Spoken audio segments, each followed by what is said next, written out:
Critics of Donald Trump say that yesterday's news conference goes in the time capsule, unlike any presidential news conference we've ever seen. Fans of Donald Trump, listeners of talk radio, voters of Trump in Oklahoma, Alabama, Kentucky, West Virginia, parts of Wisconsin, Pennsylvania, Michigan, Ohio, loved the news conference. He was vintage Donald Trump.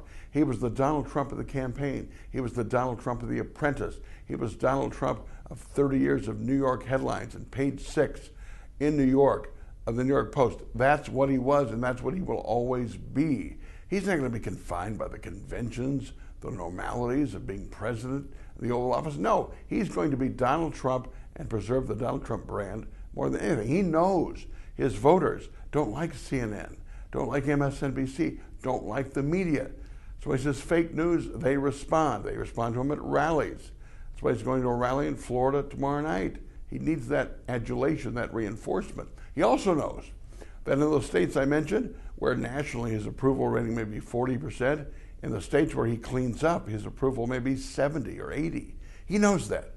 And if they're going to impeach him, members of Congress from Kentucky or Alabama or West Virginia or Ohio have to vote to impeach. They won't if they see numbers like that. He knows that. But keep in mind one thing, though.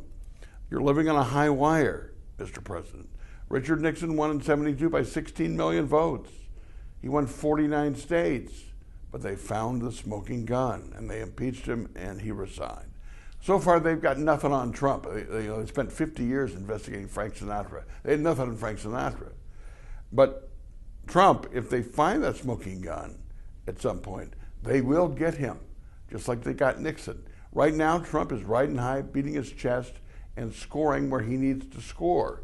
The legislative agenda is on schedule, despite what critics say we're a month in. Just wait and see how it plays out. But until they get something on Trump, Trump stays Trump and Trump stays in office. We'll see how the clock ticks.